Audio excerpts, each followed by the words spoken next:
Hello, everyone, and welcome to episode 50 of the Dyslexia Life Hacks Show. I'm your host, Matthew Head, and I thought to celebrate episode 50, I'd bring my co-hosts from episode 1 and 2 on the show again. Richard Elliott Kirk has been friends with me since we were at primary school, which is over 25 years, and I know he hates me telling everybody that. From completing Mario Kart Double Dash in the day it came out, to various picking each other up while falling out of bars, to being invited to be one of the best man at his wedding. We've done quite a lot together. So I thought it'd be a great time to touch base and have a laugh at the joke and reflect on the previous episodes. As always, I'll put links to things we talk about in the show notes, which will be available at dyslexialifehacks.com/podcast. Welcome back to the show, Richard. Thank you very much for having me. It's a great privilege to be back with you for your 50th episode. Yes. Well, I thought it'd be a nice kind of way of tying it back to way back in, July 2021? Yeah, we were just talking about it. I can't believe it's 2 years ago.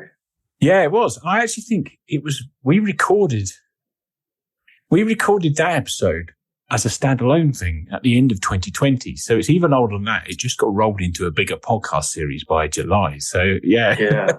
We're getting 2 and a bit years and quite a few episodes later down the road. Yeah, I imagine it's been an incredible journey for you. Well, yeah, it was. Do you know what sort of the seed of it, I suppose, was being 2020, we did that standalone episode that I just posted on YouTube and linked to my LinkedIn profile, of all places.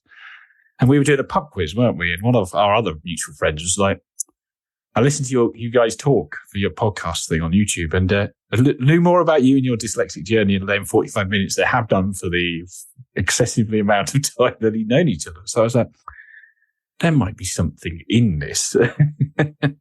Yeah, I mean, doing those 2 podcasts taught me a huge about dyslexia as well.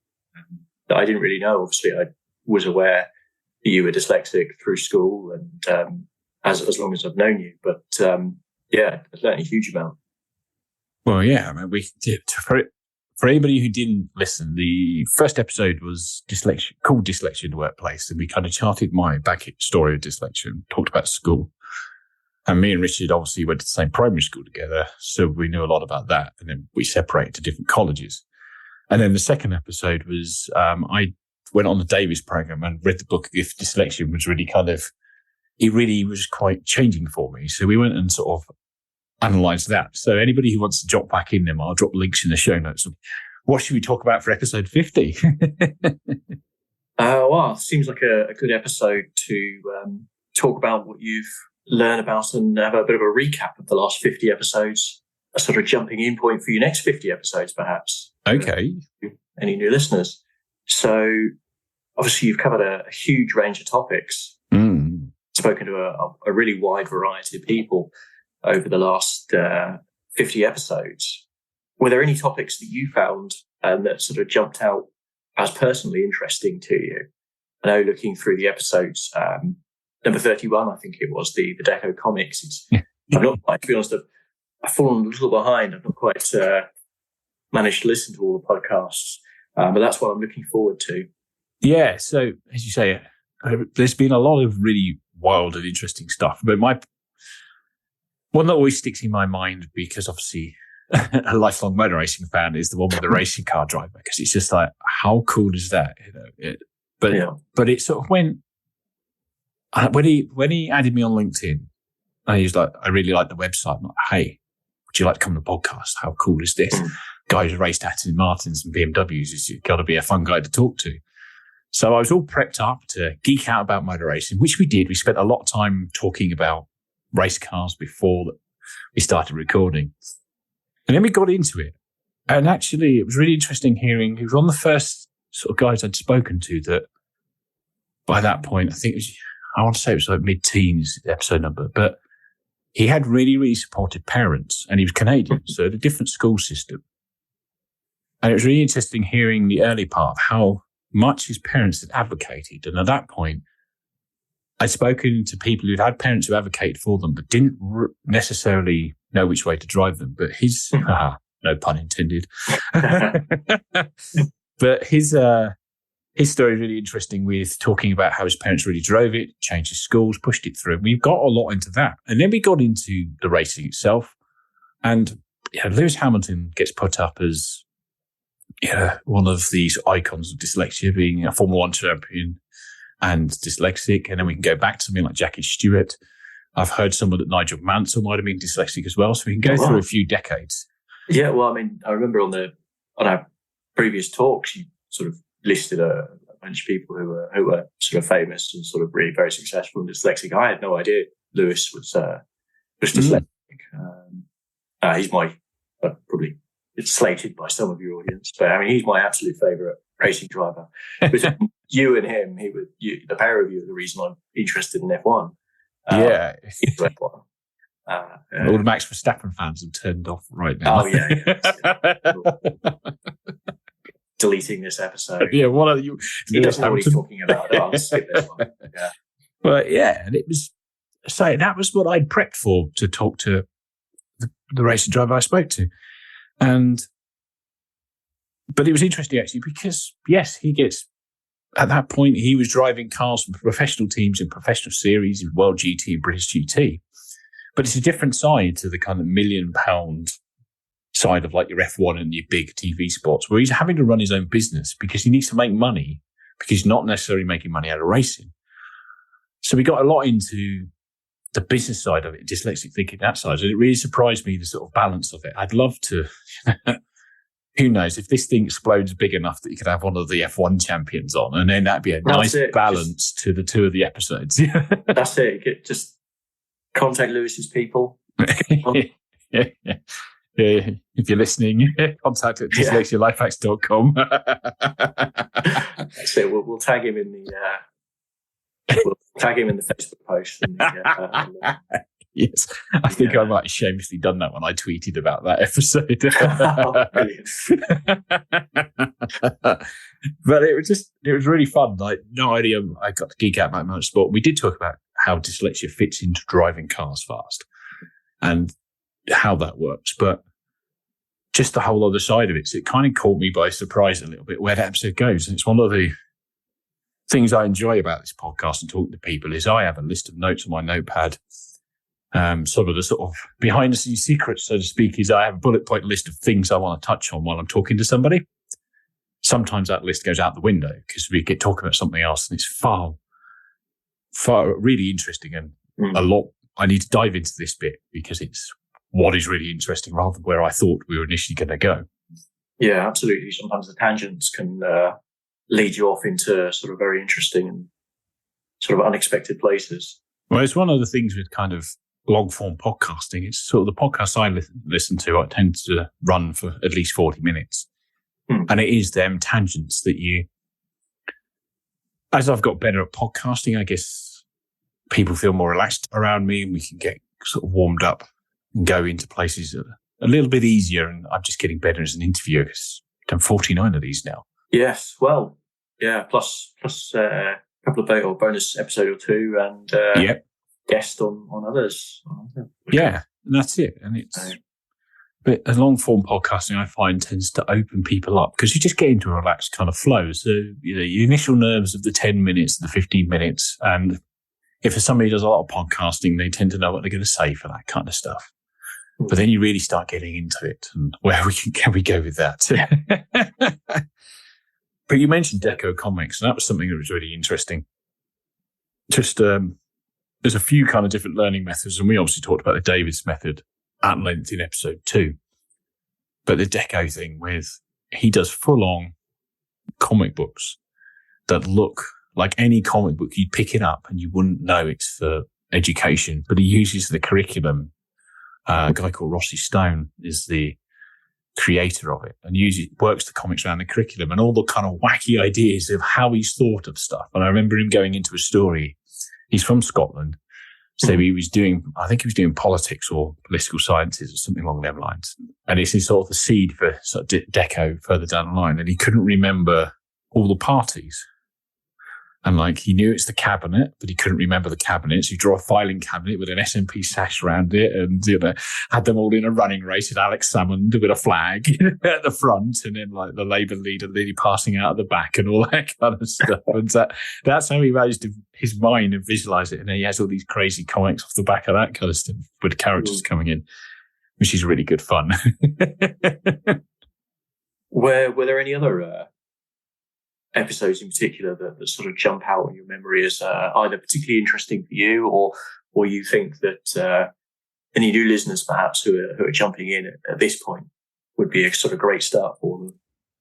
Right. So there's a couple of ones that stick out in my mind as quite good lifting off points. So I did an episode with a guy called Phil Ruddock, and he struggled with dyslexia as well as his sexuality, and sort of ended up coming out as a gay man at the same time as he realized he was dyslexic and started telling the world that. So he kind of hit these two things at the same time.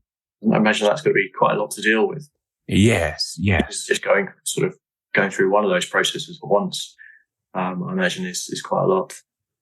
Yeah. And he was interesting because we got talking quite deep. The whole episode, we got talking quite deeply. We ended up talking as if, I've only met him via Zoom and never met him in real life, but we kind of clicked as if we'd known each other for years.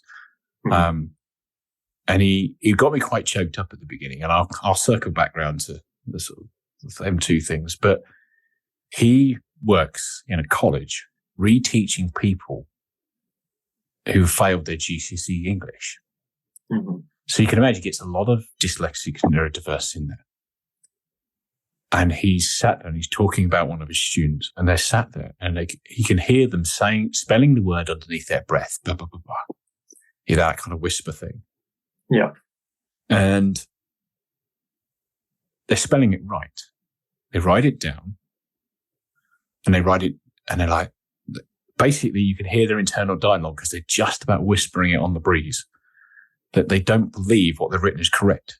So they end up changing the word to something else because what they've written is they believe is incorrect, even though they wrote the right thing.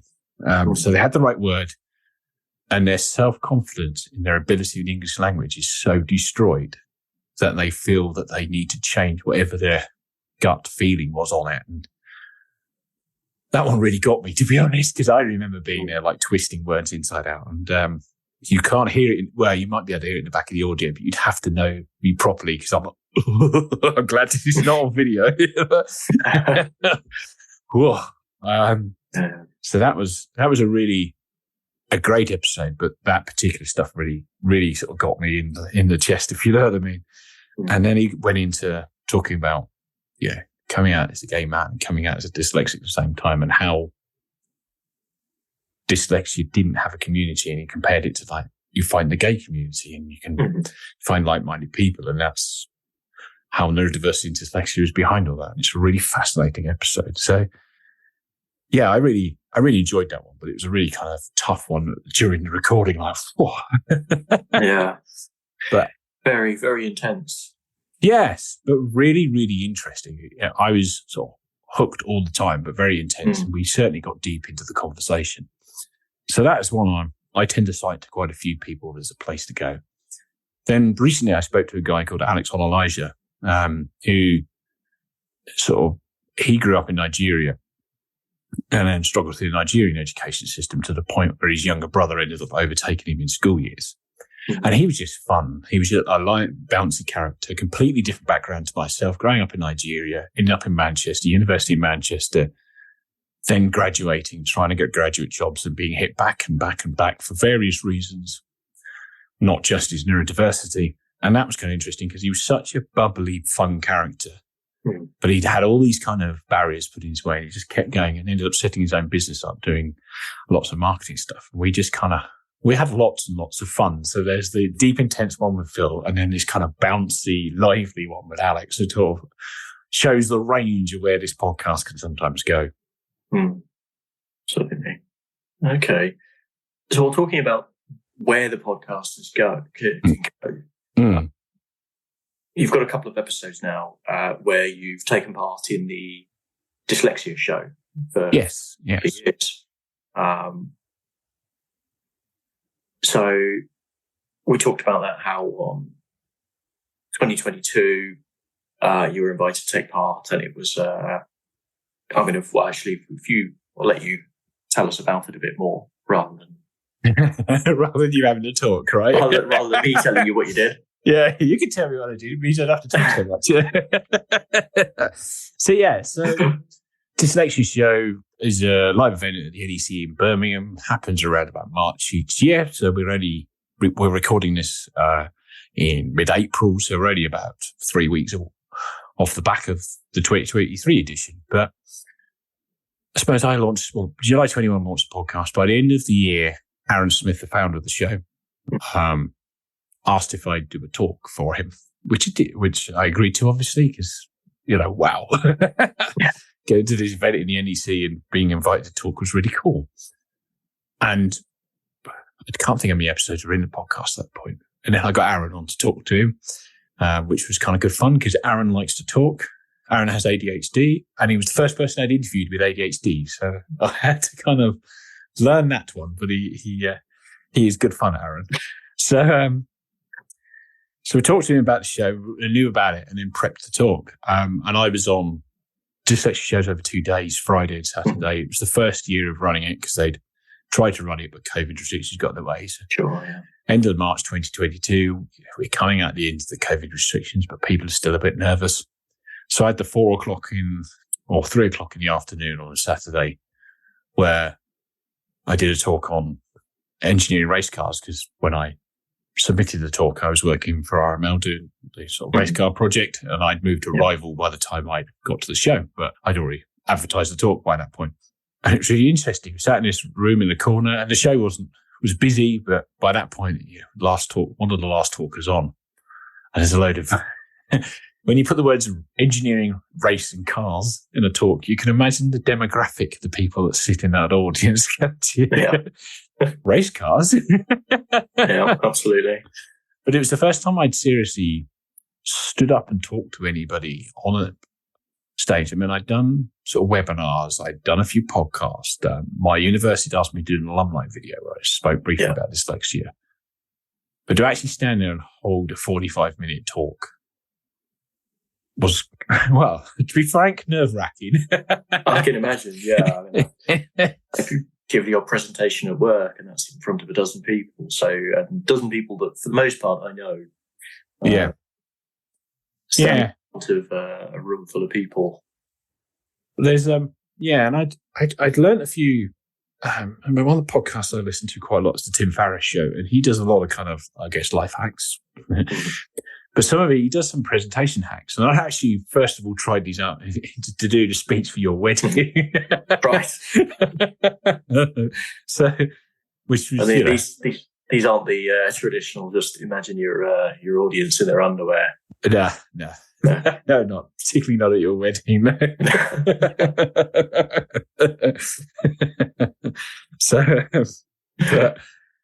So I mean, Loch Lomond got a lot of that speech, spoke to it, to be honest. But a couple of the hacks were, and I changed them over time, but what I'd learned to do is, one of the things Tim Ferriss always said is try and simulate the elevated heart rate and raised blood pressure that you're going to have because you're going to be nervous. So I practiced your wedding speech over and over again by running on the spot and then talking it, or drinking and the hotel I stayed in before I drove up to yours, drunk a couple of strong coffees out the coffee machine and then tried it over the jitters like, yes, right, I've got this. But realised that's not the most healthiest way of doing things. But that was kind of one of the things I'd learned. And one of the things I tend to do, which I think is my sort of dyslexic brain coming in, I will actually say the speech out loud. There's a hack on the website. It's actually got a photo of me delivering your speech, all things just to tie it in quite nicely. Is that I'll actually talk the presentation out loud before I've written anything down. So I'll have a kind of framework in my mind. I have a feel for what it wants to sound like. And then we'll talk it out loud. So then we got all the touch points in the speech. So like your wedding was whatever story I felt the need to rib you about. And then obviously at the Dyslexia Show, it's my own personal dyslexia story. And that was how I did it. I had my phone sat somewhere on the side, record it a couple of times and bullet pointed down. But I remember that sort of narrative arc of that 2022 talk it was mostly about my journey with it and how I went from, personally struggled at school to burning out from that, going to fix lorries, to then go back to university, to then designing cars, which led me to this job where I design race cars. And that was very much its focus. But one of the things I found that I struggled with while prepping that is I thought it'd be really clever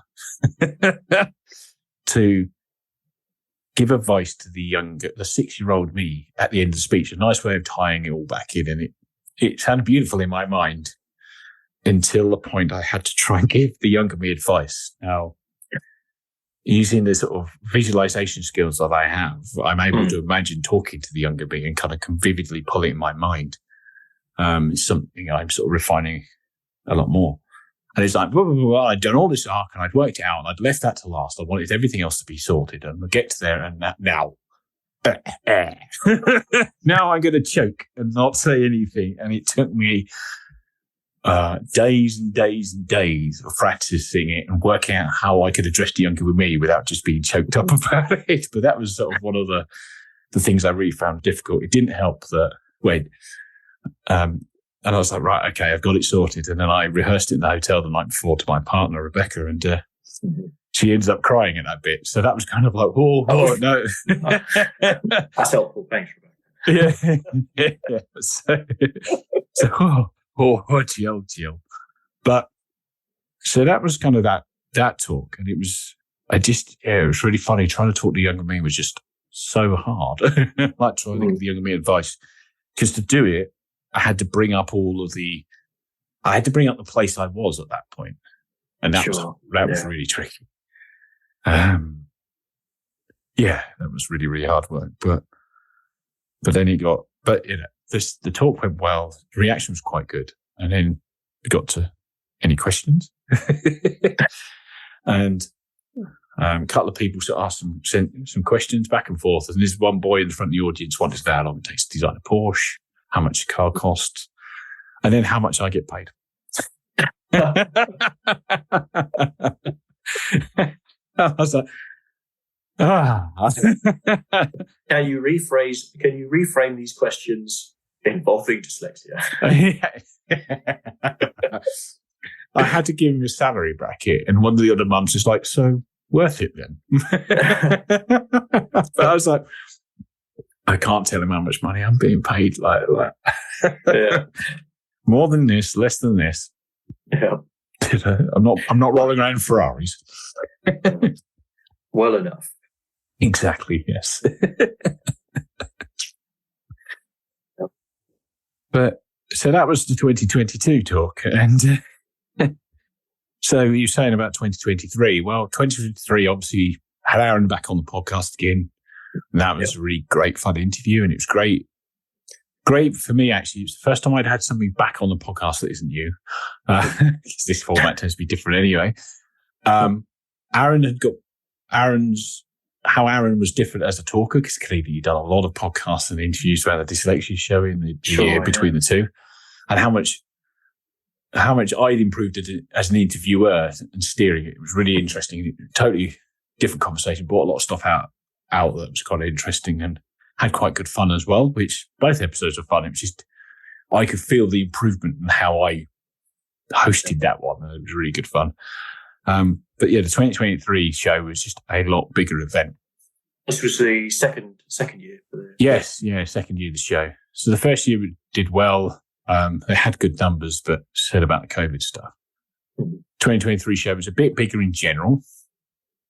And I went to the 2022 show knowing a few people and bumping into a few people I'd interviewed at the show. Well, fast forward 12 months, obviously there's quite a few episodes of this podcast go out by that point. Yeah.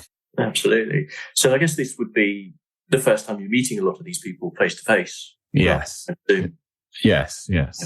So, it is. And how people look different with their body in rather than just the head and shoulders. And they don't realise that I'm taller than them until Yes. until they meet me in real life, which is quite funny. But one of the things I hadn't realised is that people know about it more. Like the podcast's profile has just sort of grown a bit since the previous year. But of course it has. Download numbers are up, a lot more episodes, spoke to a lot more people. So that was kind of interesting. But the show itself was generally a bigger, busier environment. And what I was hosting there was they had a pop-up stage in the area. It was sort of an open plan stage called the Innovation Theatre, where they had like people on Friday and Saturday, and they had me hosting it as well as doing a talk on it. So that was quite interesting because you're sort of on this open plan in the middle of the show, and the show is generally busier. So I had to do all the sort of presenting through it, which is kind of good fun. And then was talking at 11 o'clock on Saturday, which you can appreciate is a lot busier than the last hour of the show would have been the previous year. And what I'd learned from the previous year was some of the feedback I got just in the question stuff and talking to the few mums and some of the children that was hung around from the 2022 talk is they thought it was going to be a lot more about how do you engineer a car. So this year's talk very much focused on how do you engineer a car. Bit of background on me because I feel it adds context to it. My story is my story, and it's sort of what shapes me and shapes my career and how I interact with things and how I interact as a dyslexic person. But very much focused on how you engineer a car. How do you engineer a car as a dyslexic person? What strengths does that bring? What weaknesses may that bring? And all this kind of balance. Because, hell, I've learned a lot in the last few years since launching a podcast as well. Yeah. And I guess that sort of leads us we've touched on it. It's come up sort of a couple of times. Just obviously, as you've spent the last 2 years working on this podcast, you've attended two expos, two sort of shows that are growing themselves. Being guests on a few other shows. How was your experience, or what have you learned? How has your experience changed over the last 2 years of working on this podcast?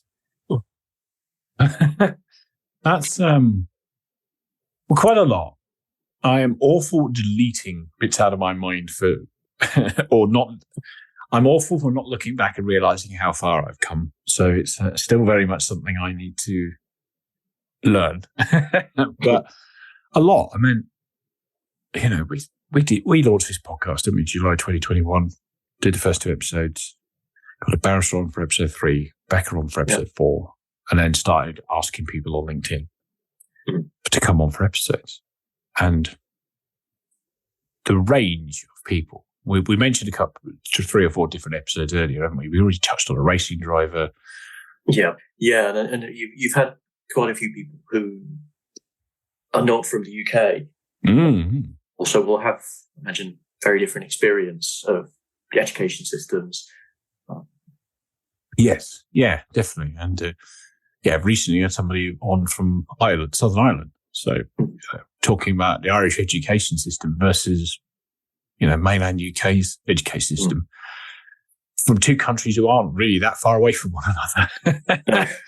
And then, as you say, we've had people from further afield, Americans, New Zealand, people who were educated and grew up in Nigeria and found their way to the UK. So it had a bit of a range of people on, and understanding different education systems, and also having a range of people within the same kind of ones. So like the race car driver was Canadian. So he was really interesting with how a Canadian system works, but we kind of focused a lot more on his parents' interaction with that.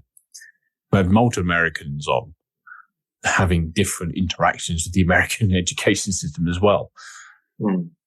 I guess even ignoring geographical sort of differences and things, having different ages of guests on. Yes. Will have had, even within the UK, will have had very different experiences as the education system has changed. I mean, we talked about it in previous episodes. The understanding of dyslexia, even for yourself, between your 2 times in the education system, obviously, sort of through primary, secondary, and college and then taking a break and going back to education as an older student, the sort of understanding and support provided for dyslexics was very different. Yeah. I think you got a point there, and it was very different. And one of the things I realised as the journey's gone on, that I'm somewhat of an outlier in my sort of demographic, that I got picked up as dyslexic at age 6. So what that'd be 91, rolling into 92. Giving it all away now. And, but like people have sort of... anybody listening, your first pet's name was, and the first street you lived on. For anyone looking to steal Matt's identity. Yeah, that's an insurance number. But, and but I realised talking to sort of late 30s, early 40s something, which quite a lot of people I've spoken to are, that I'm a bit of an outlier in that. That yes, I've spoken to other people who got picked up at a young age, but I got picked up in a state school at 6 years old because the teacher was reading a lot into it and thought that's what she saw in me, and she was right. So it's really interesting hearing how that's different, and I think it's something, and it's one of the reasons, like at the Dyslexia Show, I tend to explain my story as well. It's that quite a few people, there's a big push, and rightly so, to get people statemented dyslexia when they can, as young as they can. And that's important, because the earlier you know, the earlier you can get the right support and stuff in place. But I'm like, it's not a panacea. Still stuff that I dealt with at school as a dyslexic person, and I knew what it was. So it's been really interesting digging through with people from all over the place that found out when they were teenagers, 25. I had one guy we were interviewing, and he was finding out more about his dyslexia while we were interviewing, which was an exciting episode. He said, oh, is that dyslexia then? And I was like, there can be a trait of being dyslexic. Oh. And I thought it was really interesting, and that's sort of, it's interesting hearing everybody's stories, and it's interesting getting to know these people, because they're all very, very different. Like I say, I'm still at the Dyslexia Show. I'm still in a group of multiple different podcast guests, and some future ones as well. No spoilers here. And go on. But rhymes with Greece.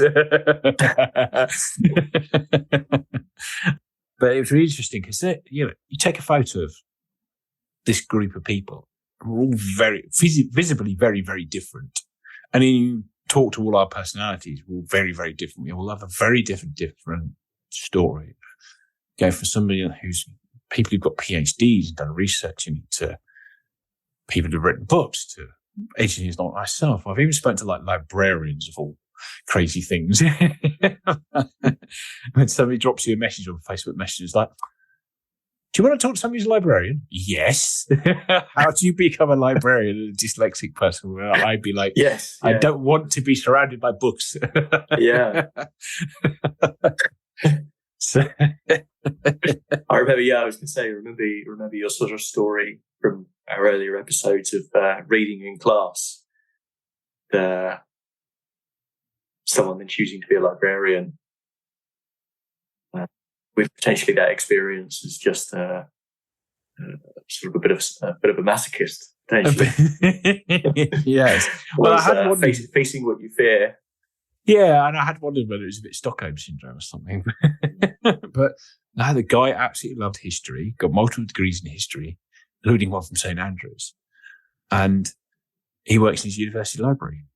But he said the books aren't necessarily his favourite, and he will sometimes like them to be written, use a word-to-text program, a text-to-speech program, sorry. But his brain works really well for the numbering system. You know that numbering system libraries use, and I've totally forgotten the name. Show notes. Decimal Dewey, is it? That's the one. Yeah. Dewey Decimal? Dewey Decimal? Dewey Decimal? Decimal? Yeah. Yeah, one of them. show notes. Yeah. But it's really interesting because he's like, his brain really works to that. And it's like, there's more to being a librarian than just sitting around books. And he then expanded on this other stuff he loves about it. And you're like, how cool is that? Found a job that really, really obviously you'd think would be like what are we doing?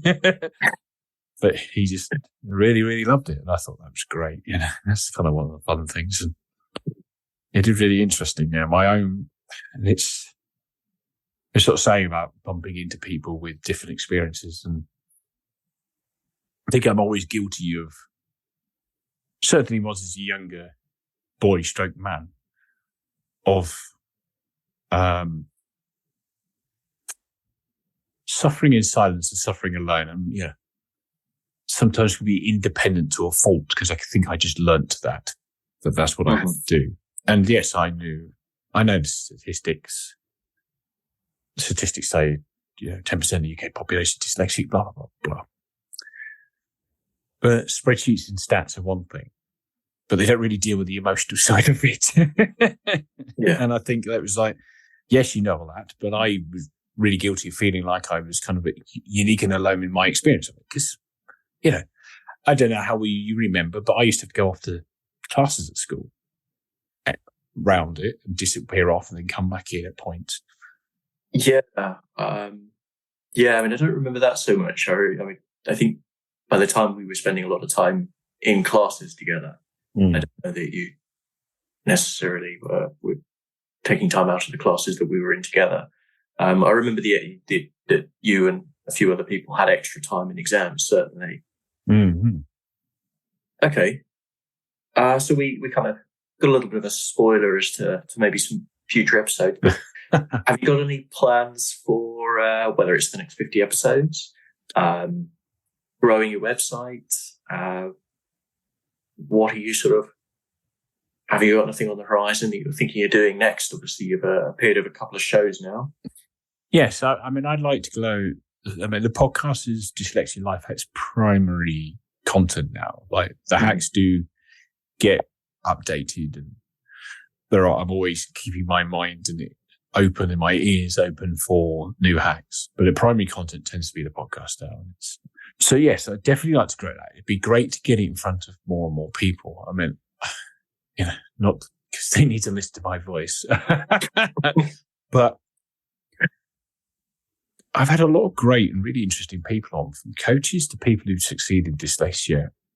And there's a lot of great people out there doing a lot of great things. And it'd be great to aim lights at them and point spotlights on this person and point spotlights on this person.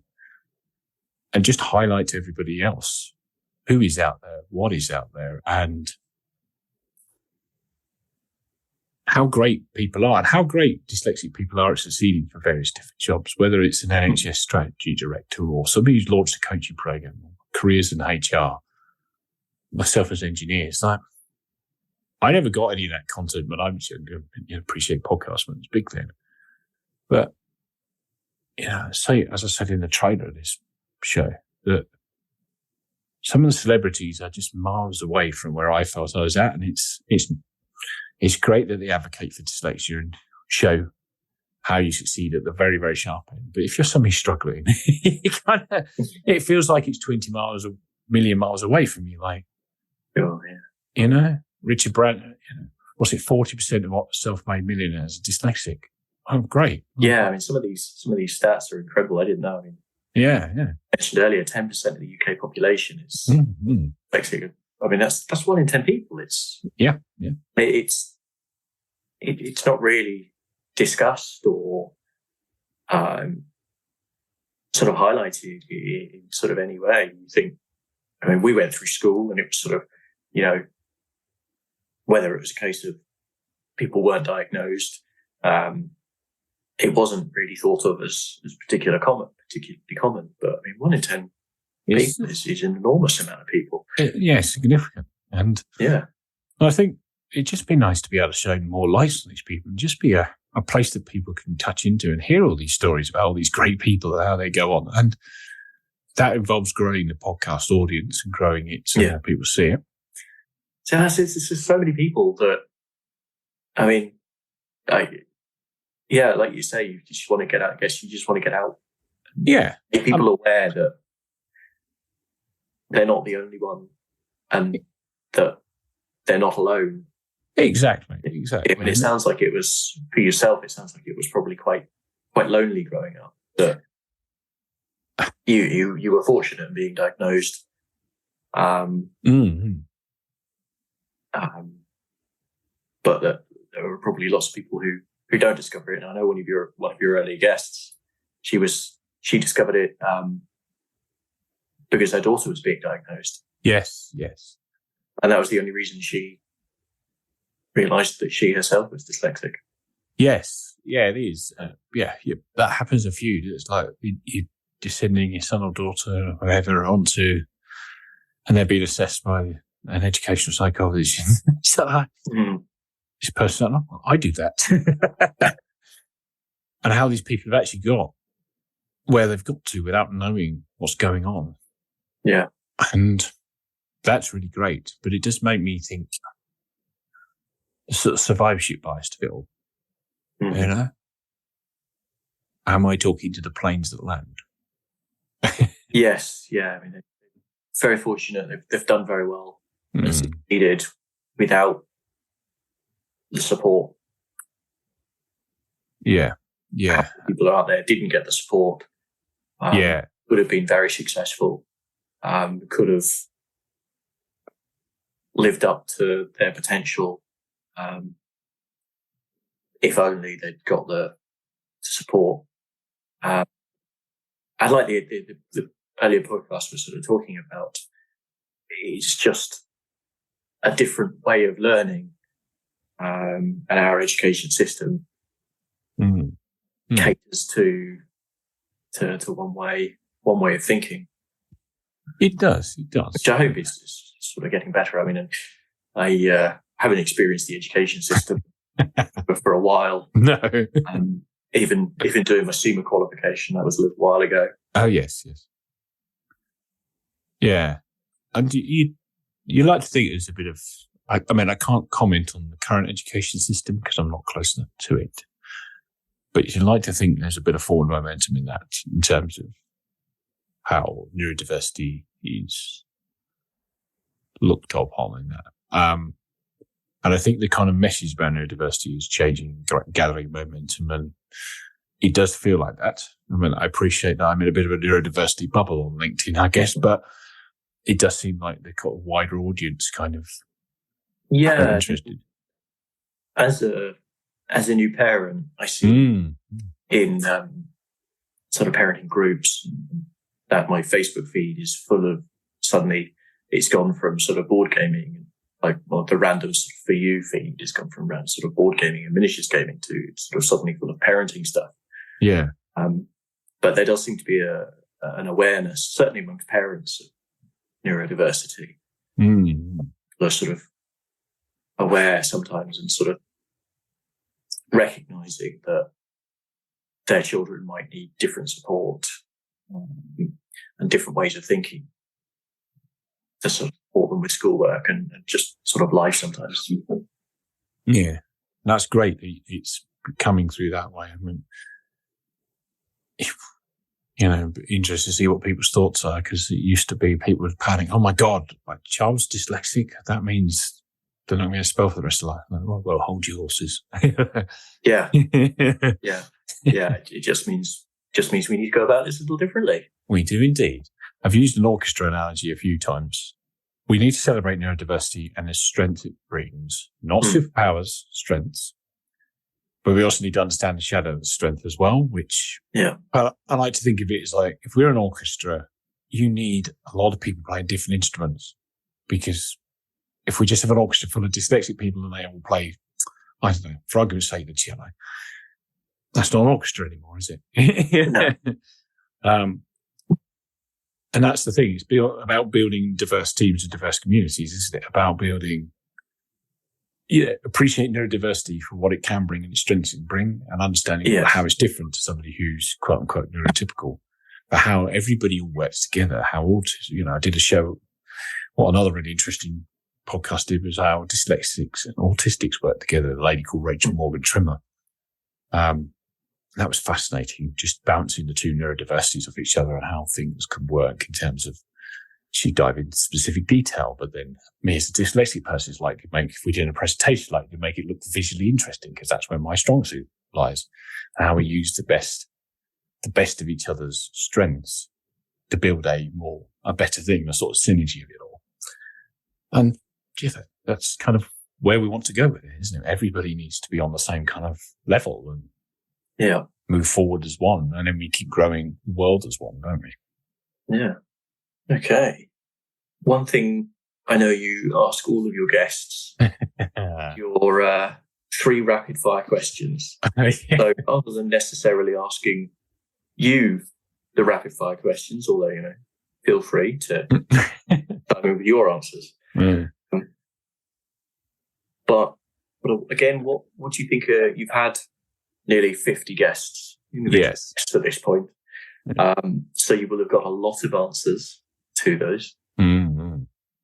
What are some of the answers that you've had that are most interesting or that have been most unexpected?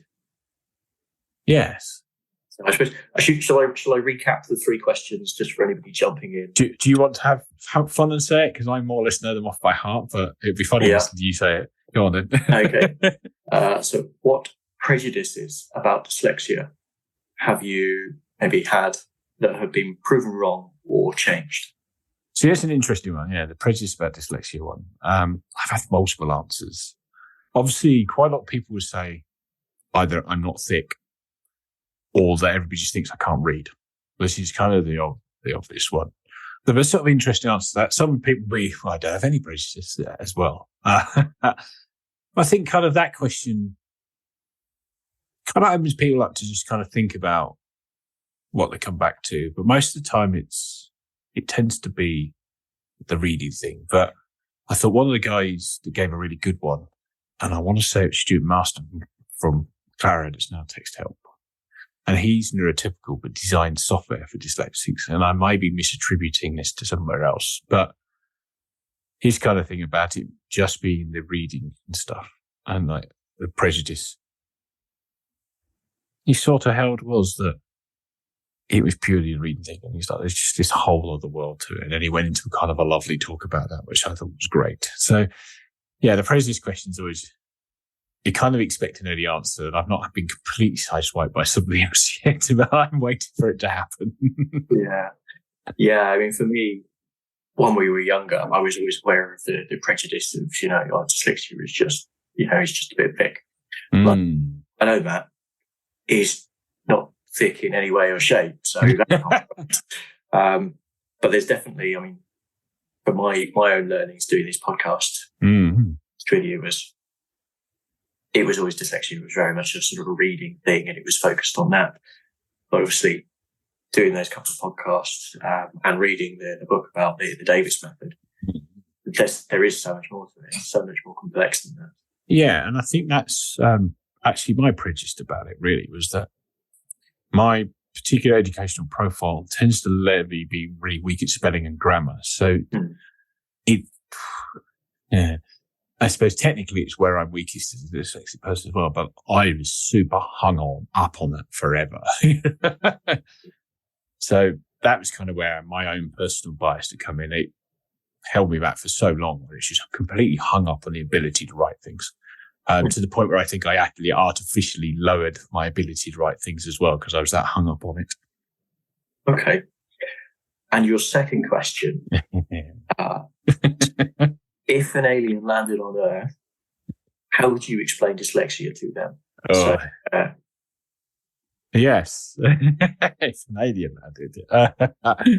The amount of blank audio you sometimes get.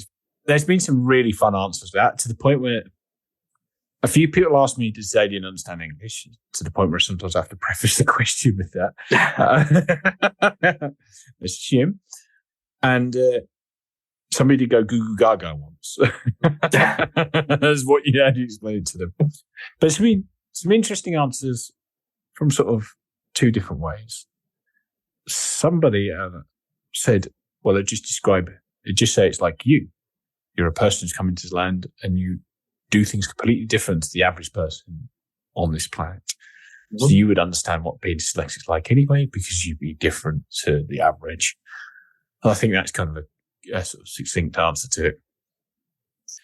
Another one that really piqued my interest was somebody described it as maybe during the evolution of humankind, that dyslexic people at one point were kind of the visual thinkers and in the leadership role were the leaders of that. And they were kind of ahead because it's a fair sort of number of population and built things and engineered things, used the visual skills. And then we hit a point where everybody could read and we started using books to pass stuff down to the next generation rather than word of mouth. And that flipped the script.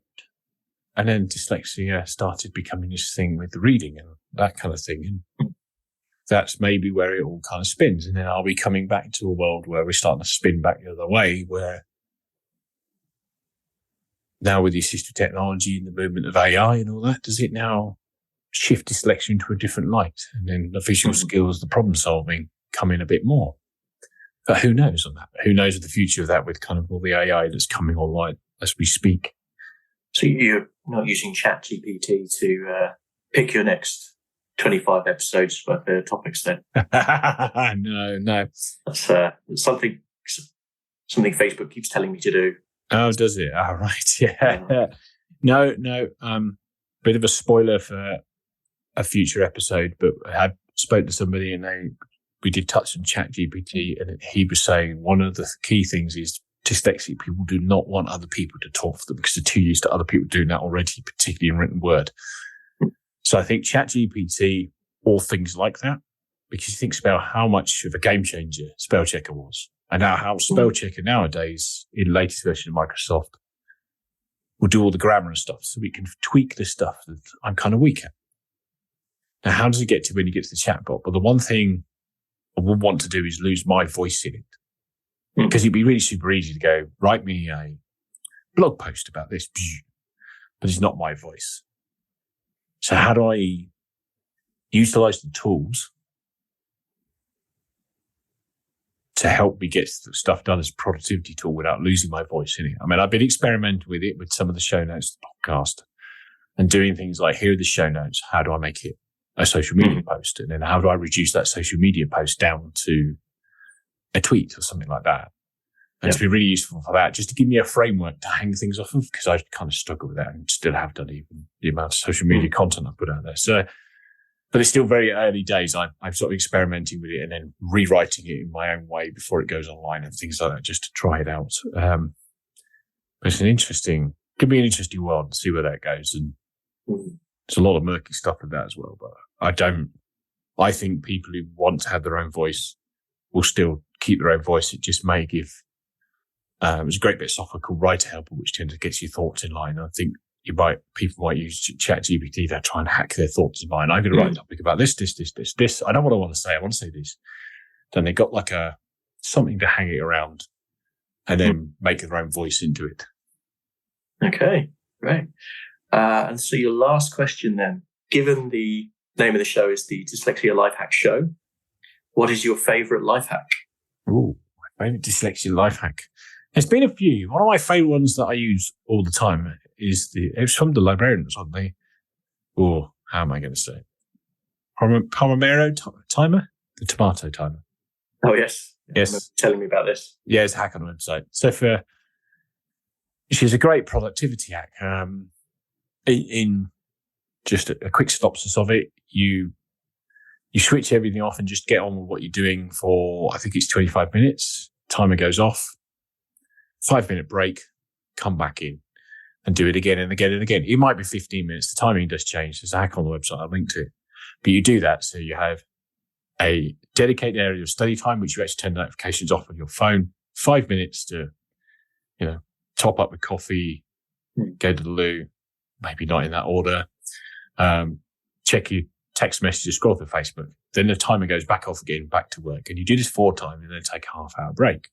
And the idea is it was developed by a doctor doing doctoral studies in the United States as a way of kind of optimizing his high focus time and then taking a break. Is how the brain wants to work. And I use that all the time. On them days when you get you sit at your desk at work and you're like, even the wall behind your monitor is more interesting. You know, when you're like, your brain's like, yeah.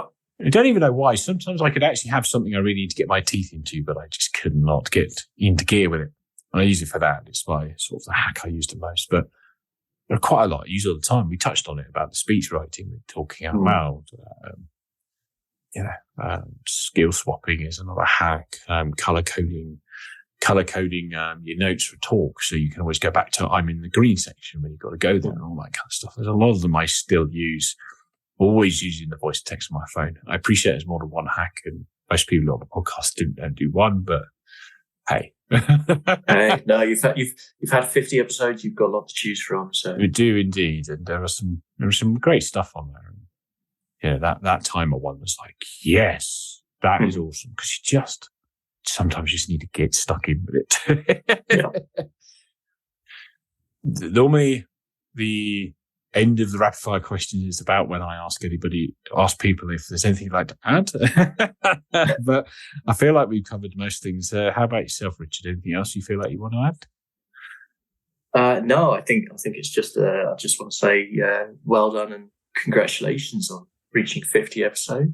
Thank you very much. And, best of luck for the next 50. Yeah. Thank you for obviously coming on for the first two and helping me out with the initial dive into this kind of thing. And thank you for taking the time to come back on for episode 50 and having a reconvene. Like I said, it was a pleasure and a privilege to be here for the 3 episodes. Yeah, thank you very much. And I want to thank everybody else for taking the time to listen to episode 50. I hope you got some good insights out of it. If you want to look at previous episodes, head over to dyslexialifehacks.com/podcast or have a look on Apple, Spotify, or wherever you get your podcasts. It'd be really great if you could subscribe and leave a review on whatever platform you want. And I will speak to you guys in the next episode. Goodbye for now.